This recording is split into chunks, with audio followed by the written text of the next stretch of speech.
Going on a healing journey is really not for the weak. Don't mind this baby back here acting a fool, y'all.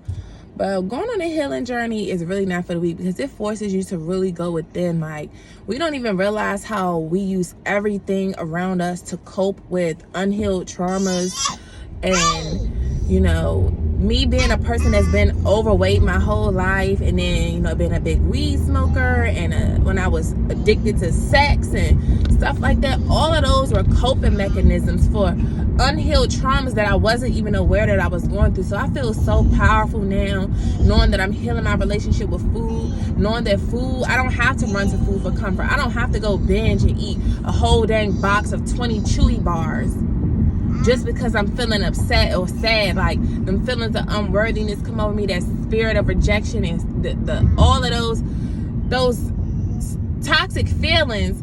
I don't have to cope with the sex, the weed, the food. So I feel powerful knowing that now, just through me surrendering to God, he's really helping me with all of this. He's teaching me how to go within and really deal with those feelings, really face those negative emotions, really allow those negative emotions to flow so that I can become the best version of myself without having to be codependent. Because some people are codependent on people, and I'm schizoid, I'm a loner, so I ain't codependent on no dang on body. Like, but I will replace people with food and weed. And to know that I don't no longer have to do that, to know that I can just truly face those feelings I'm feeling, talk about them out loud, journal about it, talk to God about it, ask for help with those feelings.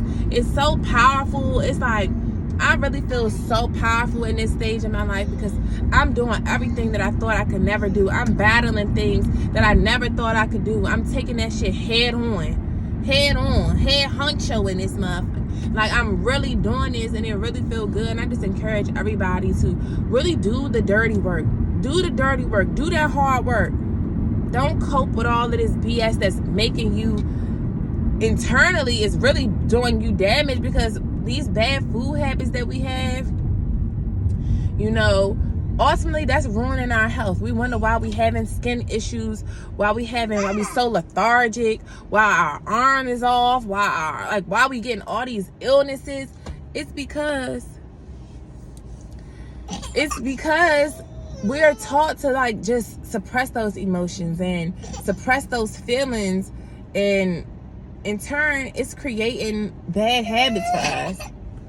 Come on, she really getting on my nerves back here with this dang on shoe. Leave your socks and shoes on.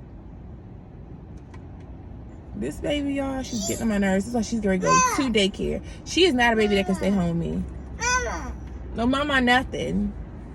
All she do is have her temper tantrums. Even with her, I have to change her diet. Like, and I'm working on it. Like, this is a real thing. And people say that illnesses are genetic. Like, cancer is genetic. No, it's because of the food that we're eating. We don't understand how food is literally only supposed to be for nourishment. It's only supposed to be for nourishment. We are literally supposed to eat to live, not just eat for comfort. Just eat whatever just tastes good to just satisfy us, because we dealing with all this stress from other things. And most people do run to food for comfort foods. That's why they call carbs comfort foods, because ultimately it is. And even with the ingredients that if you look on some of the stuff that we give into our children, like these processed stuff, these chips, this candy, and all of that junk, all that sugar, it really does take a effect on the brain, the chemistry, the chemical. It causes a chemical imbalance. And I know that was one thing I put on my vision board this year, is to work on the health of me and my children. Like, eliminate a lot of that sugar, a lot of that BS, because that's what be causing them kids to be having ADD and all of this stuff that they have. It's what we're putting in us. We are literally plants. We have to nourish ourselves in healthy ways, just like you do your plant. You give your plant sunlight and water. You want to feed your own self with other herbs, with other plants that's grown out the ground, with the herb yielding seed. You want to feed your body with the right things, not all this GMO stuff, all of these sugars, because it really is doing our bodies more harm than good. And, you know, that's another one of my things I'm working on for this year. Like, it made me feel good. Yesterday, I looked at my vision board that I created, you know, for the beginning of the year. I made it in January or like this end of December.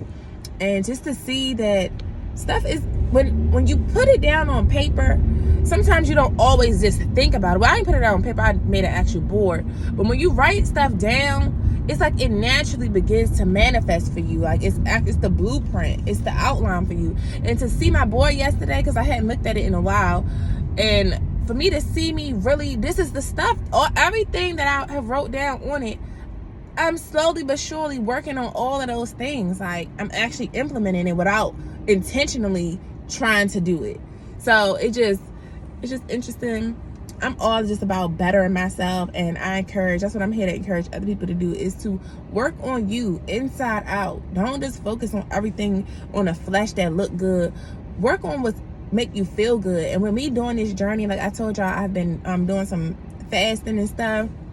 Like, I've been doing all different type of fasting this year.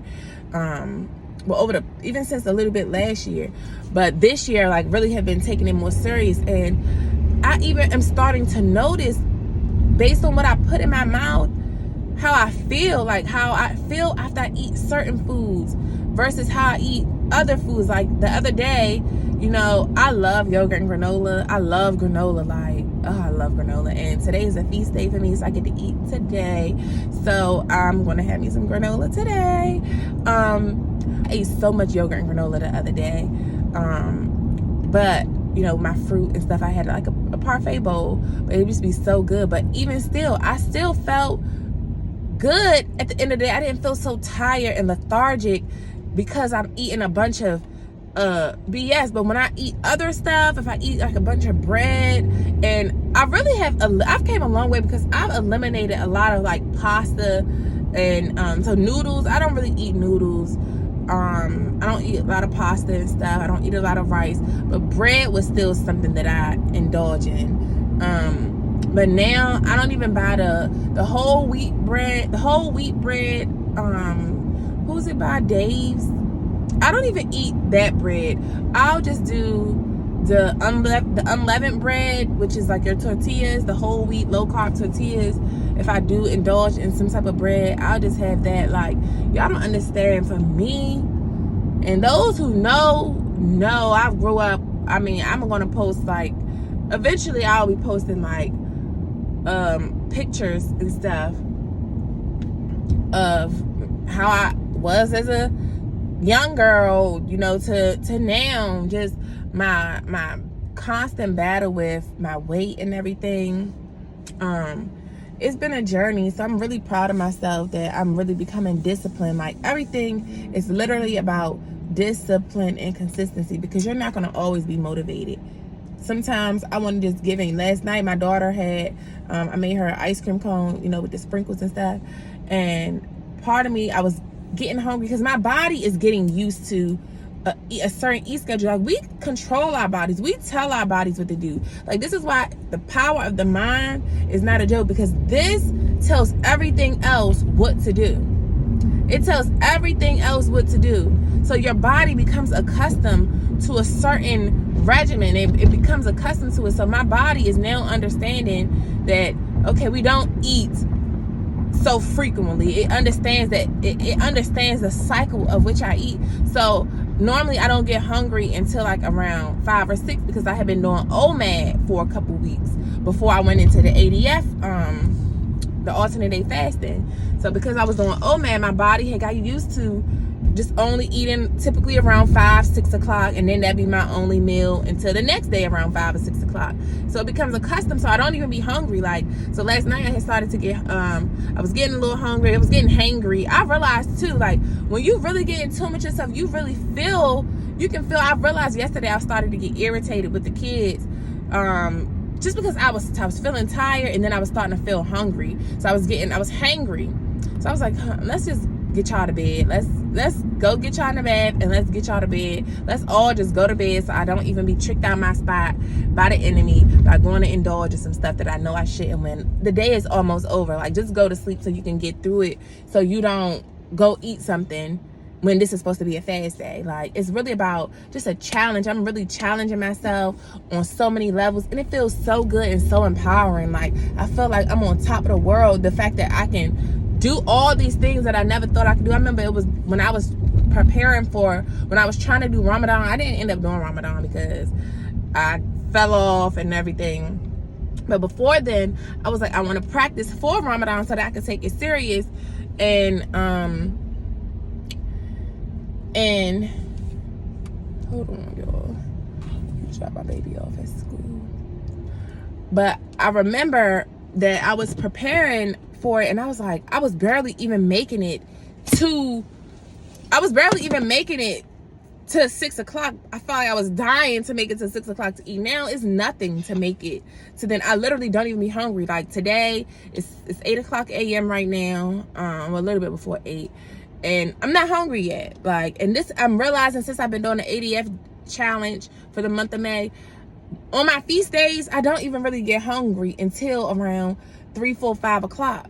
So I end up eating less, but I understand that you're still not supposed to under eat, because you need to eat enough to account for the other days when you didn't eat, but still make healthier choices. And I realize now my body crave healthier choices. Yes, sometimes I still do see some snack and I'll be like, I want some chips, like the Doritos or something like that, but it's not so bad like it once was. Like, I can look at cookies and just be like, roll my eyes at them, because it's like, I don't even want you. I can see the candy and I'd be like, I don't even want you. Like, coming from me, a girl who would eat a whole pack of Oreos. I just remember my eating habits when I was pregnant with this girl. No wonder I gained 100 pounds being pregnant with her, because I started eating McDonald's steak bagels again, and I would eat that for breakfast. I would have a McDonald's steak bagel with 2 hash browns plus a caramel frappuccino, or frappe. Then for lunch, I would have whatever I had for lunch, sandwiches and stuff. Then for dinner, cooking a whole meal. And then on days that I do cook breakfast, if my daughter was having school from home, I would make biscuits, eggs, potatoes, bacon, like just really eating all of this, because it was just so good, because food really is so good. So now I just appreciate the days that I eat, because I do be like, yes, I can indulge, but not in an unhealthy manner. Like, I still try to have levels to it. Yes, some days, like the other day, I did eat a lot of pretzels, but I still did. The way I felt at the end of the day, I didn't feel so like weak. I mean, so like full and lethargic off of it. I still felt pretty good. So it didn't feel like heavy on me. But yeah, that was just like a little chat I wanted to just have. Like, we really got to do the work and just be disciplined, because it's really rewarded. And what's that quote I saw? The pain of discipline is far greater than the pain of regret. A lot of us be having certain goals we want to accomplish, and it's just like, you got to have that discipline. Are you going to let this piece of cake, or maybe this Alfredo pasta that's 2,000 calories for just one serving, are you going to let that take away from your end goal? Or if you have like an illness that you're trying to correct, ultimately a lot of these illnesses come from the food that we're eating. We're eating these things, we're eating our way into our death. And I still got to order that book, How to Eat to Live, because this is like a part of another one of my focuses that I want to be like, this really doing great with health. Like, I really care about health. I know my grandmother, she eats healthy for real. She indulges in stuff. She'll still have meat and stuff too, but overall she eats veggies and stuff like that. And I'm realizing I'm incorporating more of like my grandma's lifestyle, and then I'm starting my own garden like my great grandmother used to have. Like, so I'm really incorporating some things of them when it comes to health, because my great grandmother just died last year in 2022 at 104 years old, and it was nothing but, for one, due to the grace of God, of course, and due to her habits, so that was always motivating to me. Like, I'm gonna eat to live too. But let me get her in here, y'all, because I'm gonna get out and go walking at the lake. And yeah, so it's almost 8 o'clock. So yeah, let's go. So I'll see y'all in the next video. Deuces.